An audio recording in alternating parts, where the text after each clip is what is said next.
जय हिंद साथियों। आज के सेशन में हम लोग देखेंगे जो लगातार 17-18 दिनों से चर्चा में रह रहे आचार्य धीरेन्द्र कृष्ण शास्त्री चर्चा में बने हुए हैं लगातार 17-18 दिनों से, उनके बारे में हम लोग इस क्लास में जानेंगे। सबसे पहले हम लोग उनके बारे में बेसिक इंफॉर्मेशन जानेंगे और वो तीन घटनाएं जिस पे ये चर्चा हो रही है, वो तीनों घटनाएं, नागपुर की घटना, छतरपुर की घटना और साथ ही साथ रायपुर की घटना, ये तीनों घटनाओं का हम लोग विश्लेषण करेंगे। फिर उसके बाद ये निष्कर्ष निकालने की कोशिश करेंगे कि आखिर में ये दिव्य शक्ति है या फिर कोई माइंड रीडिंग है, क्या है ये या फिर कुछ भी नहीं है। ये तीनों घटनाएं जब आप लोग क्रम से जानेंगे तभी उस पर अपना निर्णय दे पाएंगे कि क्या है यह और क्या नहीं है। हम लोग शुरू से देखते चलते हैं कि कहां से यह मामला शुरू हुआ है और कहां तक अभी तक ये लगातार YouTube पे आप देखे होंगे, न्यूज चैनलों में देखे होंगे, पूरा दिन पूरी रात केवल इन्हीं का न्यूज चल रहा है, बाकी कुछ भी नहीं है। तो आइए चलिए देखते हैं, एक एक बात हम लोग बहुत ही बारीकी से जानने की कोशिश करते हैं। बस इस सेशन में बने रहिएगा, सब कुछ समझ में आएगा और निर्णय तक मैं नहीं बल्कि आप बता पाएंगे कि क्या यह दिव्य शक्ति है या फिर माइंड रीडिंग है। ये आप बता पाएंगे इन तीनों घटनाओं की पुष्टि के बाद। तो आइए शुरू करते हैं, देखते हैं आचार्य धीरेन्द्र कृष्ण शास्त्री। सबसे पहले हम इनके बारे में जानते हैं तो वर्तमान में इनकी उम्र है 27 साल और इनका जन्म कब हुआ था तो 4 जुलाई 1996 में इनका जन्म हुआ था। कहां हुआ था तो गढ़ा एक गांव है, छतरपुर जिले का एक गांव है गढ़ा गांव, वहां पे ये इनका जन्म हुआ था। मध्य प्रदेश के छतरपुर जिले के गढ़ा गांव में इनका जन्म हुआ था। इनके शिक्षा की बात करते हैं तो अभी तक ऑफिशियली इनके शिक्षा की बात आ रही थी कि इन्होंने केवल 12वीं तक पढ़ाई की है, लेकिन लल्लन टॉप में जब इनका इंटरव्यू लिया जा रहा था तो उसमें इन्होंने बताया कि मैंने 12वीं तक तो पढ़ा है, लेकिन प्राइवेट मैंने बीए की भी पढ़ाई की है जिसमें मैं केवल एग्जाम देने जाता था, मैंने कोई क्लास नहीं किया है। ये तो हो गई इनकी पढ़ाई। और वहीं अगर वर्तमान में इनके नेटवर्थ की बात करते हैं तो इतना नेटवर्थ 19.5 करोड़ इनका वर्तमान में नेटवर्थ है। ये कहां से इतना आया है, ये अभी सारी चर्चा यहां तक आने के बाद आप खुद लगा पाएंगे कि कैसे ये जीरो से हीरो बने हैं। इनके पास खाने के लिए नहीं था, अगल बगल के कथा कह के अपना जीवन यापन किया। इनके पिता की बात करते हैं तो इनके पिता का नाम राम कृपाल गर्ग है और इनकी माता का नाम सरोज है। ये अपना गुरु अपने बाबा जी को यानी अपने दादाजी को मानते थे जिनका नाम है भगवान दास गर्ग। ये इनके दादाजी थे और इन्हीं को ये अपना गुरु मानते थे।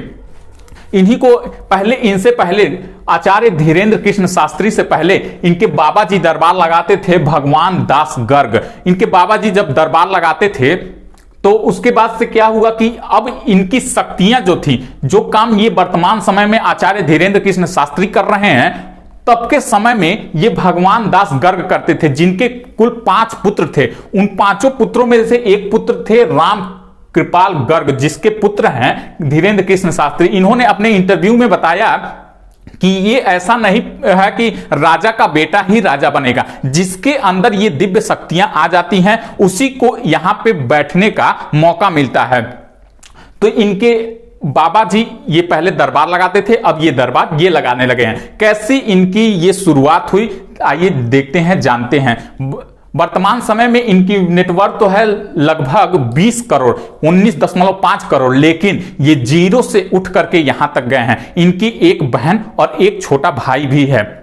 बहन की शादी के लिए इनको बहुत सारे दिक्कतों का सामना करना पड़ा। इनके मतलब कि खाने के लिए नहीं होता था, अगल बगल गांव में कथा कहकर और प्रवचन दे करके ये अपने खाने का इंतजाम करते थे। ऐसा बताया जाता है कि ये गरीब परिवार से बिलोंग करते थे, लेकिन ये जो दिव्य शक्तियां इनको मिली हैं, इनको 2016 के बाद से ये ज्यादा फेमस हुए हैं। 2016 के बाद इनको दिव्य शक्तियां प्रभावी हुई हैं इनके पे। 2016 के पहले ये आम नागरिक के तरीके ही अपना जीवन का गुजर बसर करते थे, बगल वाले गांवों में या फिर अन्य जगहों पर ये कथा वचन कह के अपना गुजर बसर करते थे। ये उतने समृद्ध परिवार से नहीं थे।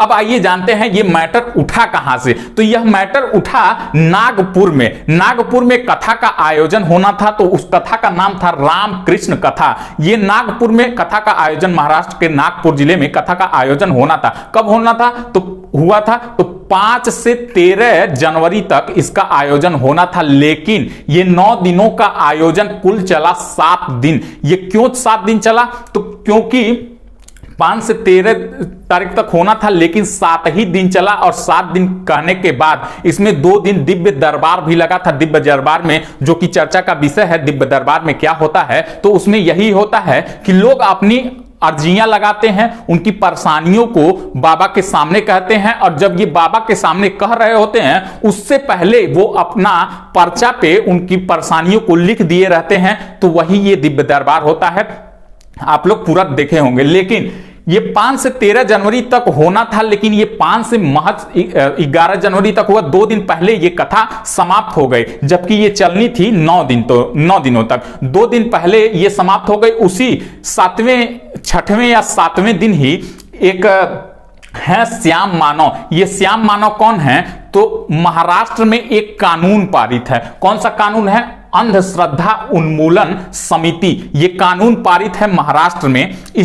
अगर हम इस समिति की बात करते हैं, इस कानून की बात करते हैं, तो इस कानून में यही बताया गया है कि जो ढोंग परपंच रचते हैं, जो मतलब कि नागरिकों को गुमराह करके उनसे पैसा ठगते हैं, या फिर उनको गुमराह करके अपना जादू टोना का असर दिला करके उनसे पैसा ठगते हैं, उन्हीं के बारे में ये कानून लाया गया था। और ये कानून लाया कौन था? ये हालांकि ये इस विषय का चर्चा नहीं है, लेकिन हम लोग केवल इतना जान लेते हैं कि ये कानून लाया कौन था। तो ये कानून पारित कराने वाले थे दाभोलकर। ये दाभोलकर, इन्होंने बहुत ही लड़ाई लड़ी इस कानून को पारित कराने के लिए। बाद में चल के इनकी हत्या भी कर दी गई, लेकिन अभी तक इनका केस ओपन नहीं हुआ कि कैसे इनकी हत्या हुई, क्यों इनकी हत्या हुई। गोली मार करके इनकी हत्या कर दी गई थी। ये कानून पारित कराने वाले यही थे। खैर, ये अगला विषय है। आप लोग कहेंगे कि ये कानून में क्या क्या है, कैसे ये पारित हुआ, ये इनका योगदान क्या था, वो अलग विषय है। कहिएगा तो मैं उस पर भी वीडियो बना दूंगा। लेकिन इसी कानून के वर्तमान में अध्यक्ष हैं श्याम मानव, जो कि इस आचार्य धीरेन्द्र कृष्ण शास्त्री पर इन्होंने इल्जाम लगाया। क्या इल्जाम लगाया? कि ये भी एक फ्रॉड है, भगौड़ा है। और इन्होंने ये कहा कि अगर आचार्य धीरेन्द्र कृष्ण शास्त्री सही हैं, एक्चुअल में उनके दिव्य दरबार में ऐसा कुछ होता है, तो मेरे द्वारा इन्होंने एक मतलब कि कह लीजिए कि क्विज रखा। क्या रखा? वो कि कहा इन्होंने कि एक कमरे में 10 वस्तुएं रख दी जाएंगी, उन्हीं 10 वस्तुओं को आचार्य धीरेन्द्र कृष्ण शास्त्री जी को बताना पड़ेगा, और उस बताने वाले को मतलब रिपीट करके वो बताना पड़ेगा। न 10 का नाम बता पाए, न 100% एक्यूरेसी के साथ सही बता पाए। अगर वो 90% भी सही बता देते हैं, तो मैं इसके लिए उनको 30 लाख रुपए दूंगा। ये इन्होंने इल्जाम लगाते हुए एक शर्त रख दिया। तो उसके 7 ही दिन में तो वो दरबार खत्म हो गया, 2 दिन तो वो लगा नहीं। तो इन्होंने इनके ऊपर यही इल्जाम लगाया कि डर के मारे इनका ये कुछ भी नहीं है, दिव्य दरबार वगैरह कुछ भी नहीं है, इनके अंदर कोई भी दिव्य शक्ति नहीं है, कुछ भी नहीं है, ये भी एक सामान्य मानव है और ढोंग परपंच ये रचते हैं, कुछ भी नहीं लगाया। और इन्होंने कहा कि ये जीत जाते हैं तो मैं इन्हें 30 लाख रुपया दूंगा, लेकिन इनको भी सिक्योरिटी के तौर पे 3 लाख रुपया डिपॉजिट करना पड़ेगा, ताकि यदि यह हार जाते हैं तो यह 3 लाख रुपया मैं ले लूंगा। इन्होंने यह इल्जाम उनके ऊपर लगाया। तब तक तो 7 ही दिन में ये कथा खत्म हो चुका था। बाद में आचार्य धीरेन्द्र कृष्ण शास्त्री ने बहुत ट्रोल हुए लगातार। अभी आप लोग भी देख ही रहे हैं, 17-18 दिनों से ये चर्चा का विषय बना हुआ है। तो उन्होंने इस इल्जाम को अपने ऊपर लेते हुए सफाई दी। क्या सफाई दी? कि अगर इनको दिव्य दरबार का शक्ति देखना ही था तो मैं 7 दिन तक वहां पे मौजूद था, वो 7 दिनों में ये क्यों नहीं आए, क्यों नहीं ऐसा उन्होंने कुछ रखा। तो अगर ऐसा नहीं रखा तो मैं फिर से क्या करूंगा कि रायपुर में दरबार लगाऊंगा, और मैं इनको किराया भाड़ा सारा चीज, रास्ते का खर्चा वगैरह सारा चीज दूंगा। ये अपने और अपने पूरी टीम के साथ आए, और यहां पे जो भी कुछ होगा मेरे द्वारा नहीं, मेरे बालाजी जो बताएंगे, मैं इनको मतलब सारी चीज प्रयास करूंगा। जो भी ये जानने की कोशिश कर रहे हैं मैं वो सारा चीज बताऊंगा। बालाजी की जो शक्ति होगी उनके द्वारा ये बताया जाएगा। उन्होंने ये भी कहा कि मैं क्यों क्यों 2 दिन पहले वहां से कथा करके चला आया। इन्होंने इसकी सफाई में कहा कि मेरे दादाजी का, मेरे गुरु का, इनके दादाजी भगवान दास गर्ग, मेरे दादाजी का यानी इनके गुरु का जन्म दिवस था, तो उसी जन्म दिवस की तैयारी के लिए इन्होंने रायपुर दिव्य दरबार जो लगना था 4 दिनों का, 2 दिन उसमें से कट किया और 2 दिन ये नागपुर वाले में से कट किया। वो 4 दिन उन्होंने इकट्ठा करके ये जन्म दिवस की तैयारी में लग गए थे, इसीलिए वो 2 दिन कथा को पहले समाप्त कर दिया। ये इन्होंने अपनी सफाई में बताया। ये तो हो गई उनके तरफ से सफाई, लेकिन फिर भी वो ट्रोल होते जा रहे थे। लोग उनके ऊपर तमाम तरह की ये लगाते जा रहे थे, इल्जाम लगाते जा रहे थे। लेकिन फिर क्या हुआ, फिर कुछ ही दिनों के बाद, 5-7 दिनों के बाद उन्होंने कहां पे, छतरपुर में ही फिर से दिव्य दरबार लगाया, अपनी बेगुनाही को, एक तरह से कह लीजिए बेगुनाही को सबूत देने के लिए, बेगुनाही का सबूत देने के लिए कि मैं गुनाहगार नहीं हूं, ये कह लीजिए। इन्होंने एक दिव्य दरबार फिर लगाया। हालांकि ये दिव्य दरबार लगता रहता है, लगभग रोज ही रहता है। ये अभी मैं दिव्य दरबार के बारे में बताऊं कि अर्जी उसमें कैसे लगती है, तो उसमें 5 स्टेप होते हैं। हालांकि इसका विषय नहीं है, वो तो अलग विषय है, लेकिन केवल इतना जान लीजिए कि उसमें 5 स्टेप होते हैं। कौन कौन सा स्टेप होता है कि नारियल में कपड़ा बांध करके वो उसमें नाम पता लिखना पड़ता है, फिर वहां पे रखना पड़ता है, टोकन वगैरह लेना पड़ता है। टोकन में जिसका नाम आता है तो फिर वो 5वां स्टेज होता है, तो वहां पे उसको बुला करके उसका सारा कुछ किया जाता है, मतलब बाबा के द्वारा वो बताया जाता है। ये 5 स्टेप होते हैं, ठीक है। अगर आप लोगों को भी ये अर्जी लगवाना है तो ऐसे 5 स्टेपों में ये लगा सकते हैं अर्जी। हालांकि अब देखिएगा, अब जो छतरपुर में फिर दरबार लगा था, आप लोगों ने ये न्यूज देखा होगा, यूट्यूब पे देखा होगा, हर जगह बहुत वायरल हो रहा था। तो वो न्यूज क्या था, लास्ट जो अर्जी लगी थी वो किसकी लगी थी, वो लगी एक एबीपी न्यूज के पत्रकार की। उनका क्या नाम था, ज्ञानेंद्र तिवारी नाम था। उसके पहले जब ज्ञानेंद्र तिवारी वो वहां पे पहुंचते हैं, उन्होंने कहा अपनी सफाई में, ये अपने बेगुनाही का सबूत देने के लिए लगभग 40 चैनल के मीडिया वाले वहां मौजूद थे, अन्य भी बहुत सारे लाखों लोग वहां पे मौजूद थे। उस बीच में उन्होंने अपनी सफाई को देते हुए उन्होंने यह कहा कि जिनके चाचा का नाम भृगुनाथ तिवारी है वो यहां पे आ जाएं। इनका यह पहला स्टेटमेंट था। अंतिम अर्जी के तहत भृगुनाथ तिवारी जिनके चाचा का नाम है वो यहां पे आ जाए। फिर ये कौन गए यहां पे, ज्ञानेंद्र तिवारी जो कि एबीपी न्यूज के पत्रकार हैं, इनके ही चाचा का नाम भृगुनाथ तिवारी है। वो हाथ जोड़ करके वहां पे बैठ गए और उन्होंने कहा कि हाँ, मेरे ही चाचा का नाम भृगुनाथ तिवारी है। तब तक उन्होंने फिर कहा, क्या तुम्हारे भाई का नाम राघवेंद्र तिवारी है? उन्होंने कहा जी, मेरे भाई का नाम राघवेंद्र तिवारी है। फिर उन्होंने कहा कि अभी उन्होंने हाल ही में मकान बनवाया है। इन्होंने कहा जी हाँ, 2 दिन पहले ही उन्होंने गृह प्रवेश कराया है। फिर उन्होंने कहा कि क्या तुम्हारी भतीजी का नाम अभिसी है? उन्होंने कहा जी, मेरी भतीजी का नाम अभिसी है। अब हालांकि ये देखिएगा चक्कर की, इसका चक्कर क्या है, लोग इस पे अब क्या अफवाह उड़ाने लगे।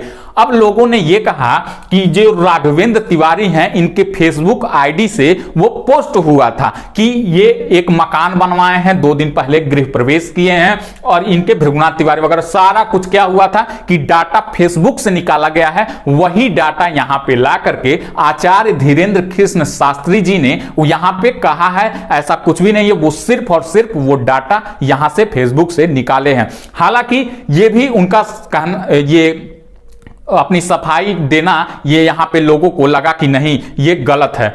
हालांकि जो इनमें विश्वास करते हैं वो तो विश्वास करते ही हैं, लेकिन जो नश्वर हैं, जो नहीं विश्वास करने वाले हैं, ये लाख बेगुनाही का अपने सबूत दे दें वो नहीं करेंगे। अभी आप लोग भी इसकी पुष्टि करिएगा कि क्या यह सही है, क्या यह माइंड रीडिंग है। अगर मैं आपको लोगों को बताऊं कि माइंड रीडिंग क्या होता है, तो माइंड रीडिंग में यह होता है कि वो व्यक्ति सामने होना चाहिए। सामने होने का क्या मतलब है, मान लीजिए कि मैं माइंड रीडर हूं और किसी के बारे में मुझे बताना है, तो वो सामने होना चाहिए। जैसे सुहानी शाह करती है कि सामने बैठे व्यक्ति को पूछ लेती है कि कौन से आपके फ्रेंड का नाम, मतलब कुछ भी, रंग, खाना पीना, जो भी जानना चाहे वो कहती है, केवल आप मन में उसका नाम जोर जोर से चिल्लाइए, मुझे कुछ मत बताइए। तो वो क्या होता है, वो जोर जोर से चिल्लाती है और अपने स्लेट पे क्या होता है वो लिख देती है। इसे हम लोग कहते हैं माइंड रीडिंग। लेकिन जो आचार्य धीरेन्द्र कृष्ण शास्त्री जी कहते हैं, हालांकि मैं इन पे अगर बताते चलूं तो पूरी मतलब कि रात निकल जाएगी, दिन निकल जाएगी, फिर भी इनकी कहानी समाप्त नहीं होगी। लेकिन मैं बहुत ही शॉर्ट तरीके में बता देना चाहता हूं कि ये क्या करते हैं, अभी कोई आ ही रहा होता है तब तक तो वो पर्ची लिख के और रख देते हैं, फिर उनके द्वारा यह पुष्टि की जाती है कि क्या क्या परेशानी है, फिर वो अपनी पर्ची को दिखा देते हैं। ये होता है। तो ये कहते हैं दिव्य शक्ति है, मैं नहीं मेरे बालाजी, यानी जो वहां पे छतरपुर में एक इन्होंने स्थापना करवाया है हनुमान जी के मंदिर का, उसमें ये अपना दरबार लगाते हैं।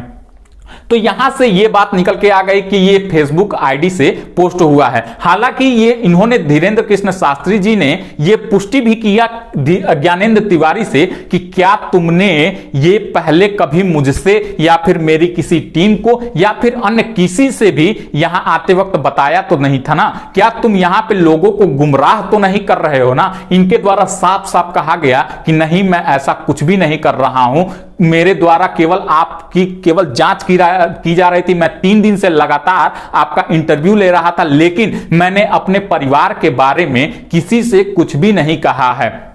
ये यहां पे मान गए, लेकिन लोगों ने फिर ये ट्रोल करना शुरू किया कि ये फेसबुक आईडी से निकाला गया। चलिए ठीक है, छोड़ते हैं। अगली वाली घटना देखिएगा, आपकी आंखें खोल के रख देगा। अगली वाली घटना क्या है, इसमें पूरी तरीके से पुष्टि होगी कि क्या यह दिव्य शक्ति है या फिर माइंड रीडिंग है या फिर कोई जालसाजी है। ये तीनों बातें आपको इसी मैटर में पता चल जाएगी। अब लगा फिर रायपुर, छत्तीसगढ़ की राजधानी रायपुर में दिव्य दरबार लगा और उस दिव्य दरबार में फिर से इनको ट्रोल किया जा रहा था। फिर हालांकि इन्होंने छतरपुर वाले ये इस एबीपी न्यूज वाले पत्रकार को जब बुलाया था तभी इन्होंने कह दिया था कि ये लास्ट मेरा ये सबूत है और इसके बाद मैं किसी को नहीं सबूत दूंगा, और जो भी इस सबूत को मांगने की कोशिश करेगा, जो गलत अफवाहें उड़ाएगा, जो गलत न्यूज उड़ाएगा, उसको क्या किया जाएगा, नंगा कर दिया जाएगा। लेकिन फिर भी लोगों ने ट्रोल करना नहीं छोड़ा और लोग लगातार इसमें प्रश्न चिन्ह का विषय ये बने रहे और लगातार लोग इस पे प्रश्न चिन्ह उठाते रहे।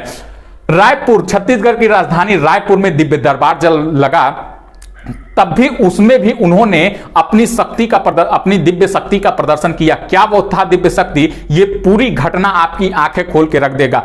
हालांकि सबको मालूम होगा, लेकिन जिनको नहीं मालूम है इसके वजह से पुष्टि कर पाएंगे कि क्या यह आचार्य धीरेन्द्र कृष्ण शास्त्री, इनके अंदर कोई शक्ति है या नहीं है, या माइंड रीडिंग है, या फिर कोई जालसाजी है, या फिर कोई डाटा ये पहले से लिख करके रहते हैं। इस दिव्य दरबार में आप लोगों को सब कुछ मालूम चल जाएगा। ये रायपुर का दिव्य दरबार जब लगा था, पूरे दिन दरबार जब चला, फिर उसके बाद से पूरी मीडिया जुटी हुई थी, लगभग 40-50 चैनलों की मीडिया, साथ ही साथ लाखों लोग यहां पे जुटे हुए थे। यहां जब रायपुर दिव्य दरबार लगा था तो वहां की जो राज्यपाल थी वो भी इस दरबार में आई थी। तो उस दरबार में क्या हुआ था, इन्होंने 2 पर्चा, ध्यान से सुनिएगा, इन्होंने 2 पर्चा पहले ही लिख लिया। 2 पर्चे पे 2 पर्चा उन्होंने डिटेल पूरा लिख लिया, यानी ये पहला पर्चा और ये दूसरा पर्चा, 2 पर्चा लिख लिया और डिटेल लिख करके एक जगह रख दिया। अब उसके बाद फिर कहानी शुरू हुई। जो 40-50 मीडिया वाले पत्रकार थे उनमें से किसी को कहा, 1-2 को नहीं, किसी को कहा कि कोई भी पत्रकार इस पूरे भीड़ में से किन्हीं 2 को उठा करके ले आए। वो दोनों पर्चा यहां पे लिख करके रखा गया है, वो स्वतंत्र हैं, चाहे वो किसी को भी उठा करके ला दें, ये पर्चा उनका रखा गया है, उन्हीं का यह फिर पर्चा निकलेगा। 2 पत्रकारों ने अलग अलग जगहों से 2 अलग अलग महिलाओं को उठा करके ले आए। 2 अलग अलग महिलाओं को उठा करके ले आए। पहली महिला जब आई वहां पर तो उसके बाद क्या हुआ कि उन्होंने जो पत्रकार लाया था उनसे यह पुष्टि किया कि क्या मेरा आपसे कभी पहले बात हुआ है कि इनको उठा करके लाना। उन्होंने कहा नहीं। उस महिला से पूछा क्या कौन आपको लेके आया है, मेरी किसी टीम के द्वारा आप आई हैं? नहीं। उन्होंने भी कहा कि नहीं, मुझे ये पत्रकार उठा करके लेके आए हैं। उन्होंने अब उस पत्रकार से पूछा कि अब इन दोनों पर्चों में से बताइए कि इन दोनों पर्चों में से किस पर्चे को खोला जाए। आप जिस पर्चे को कहेंगे उसी पर्चे में इनकी जो क्या है कहानी निकलेगी, इनकी जो मतलब बातें हैं वो उसी पर्चे में निकलेगी।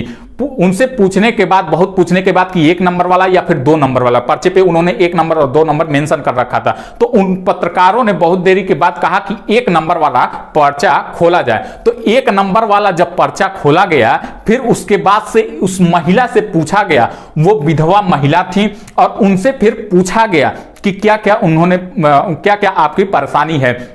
जो परेशानी आप विश्वास नहीं करेंगे, जो परेशानी उन्होंने बताया उस पर्चे में हूबहू लिखा हुआ था। क्या क्या लिखा हुआ था? जैसे कि बेटी का मर्डर हो गया है और उन्होंने बताया कि राज इसका खुलेगा कि किसने मर्डर किया है। उनके बालक के बारे में बताया कि उनके बालक अपंग हैं, शिथिल रहते हैं, पूरे शरीर में शिथिलता रहती है, ये उन्होंने बताया। साथ ही साथ उस बालक को झटका आता है, परिवार की आर्थिक तंगी बनी हुई है, ये भी उन्होंने बताया, उन्होंने कहा भी था। और उन्होंने ये कहा कि कैसे, मतलब कि विधवा वो नहीं थी, उनका तलाक हो गया था, विधवा वो नहीं थी, तलाक हो गया था। और उन्होंने ये तलाक का रीजन बताया कि कैसे उनका तलाक हुआ है। तलाक में ये उन्होंने बताया कि आपके तलाक का कारण आप खुद हैं, आप कुछ ज्यादा बोल गई थी, और मैं भी यह नहीं बताऊंगा कि क्यों उनका तलाक हुआ है। जब कोई पत्नी का गलत निकलता है तो आप भी समझदार हैं, समझ सकते हैं कि क्या गलती रही होगी कि पति ने पत्नी को छोड़ा होगा। आप समझदार हैं। हालांकि ये शो नहीं करना चाहिए कि क्यों उन्होंने छोड़ा था उस महिला को, वो अलग विषय है।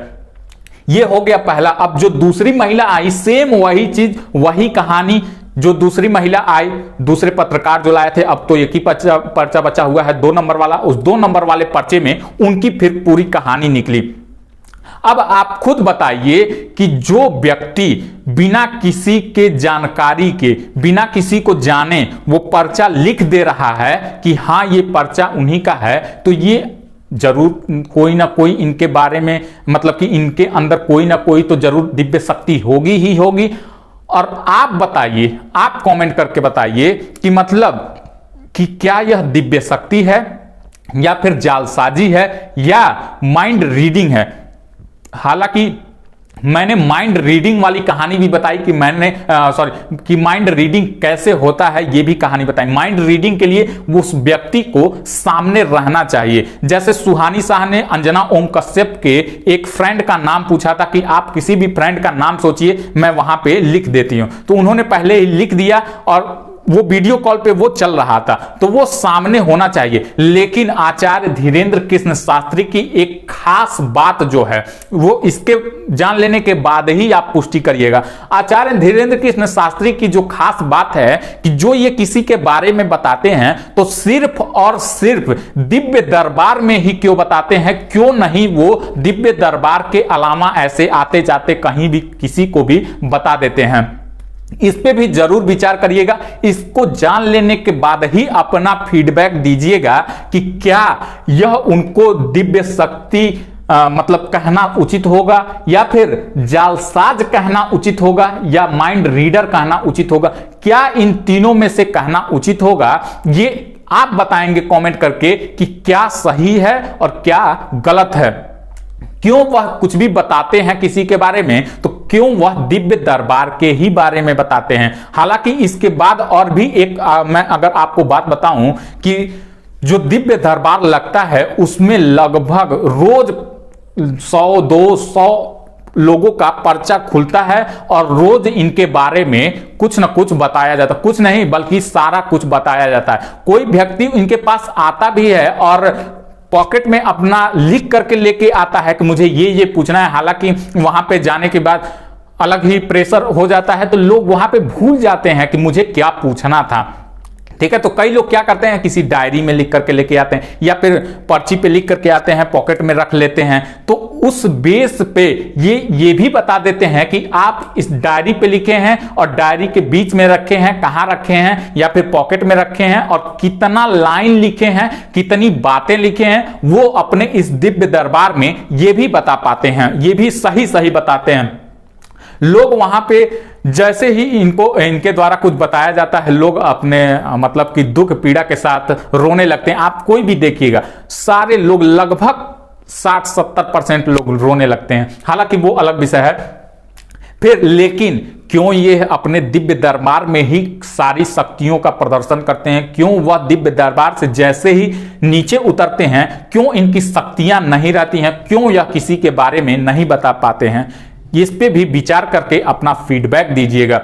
और आप कमेंट करके बताइएगा कि ये नागपुर वाली घटना, छतरपुर वाली घटना और रायपुर वाली घटना, इन तीनों के सुनने के बाद आप किस निष्कर्ष पर पहुंचे हैं कि आपका फीडबैक क्या होना चाहिए, कि आचार्य धीरेन्द्र कृष्ण शास्त्री क्या हैं। ये फीडबैक कमेंट के द्वारा जरूर दीजिएगा। और अगर आप लोगों को वीडियो अच्छी लगी होगी तो वीडियो को लाइक कीजिएगा, शेयर कीजिएगा, और जो लोग नए हैं इस चैनल को सब्सक्राइब नहीं किए हैं सब्सक्राइब कर देंगे। और जो लोग आचार्य धीरेन्द्र कृष्ण शास्त्री के बारे में अभी भी अनभिज्ञ हैं इस घटना से, उन तक यह वीडियो जरूर पहुंचाइएगा।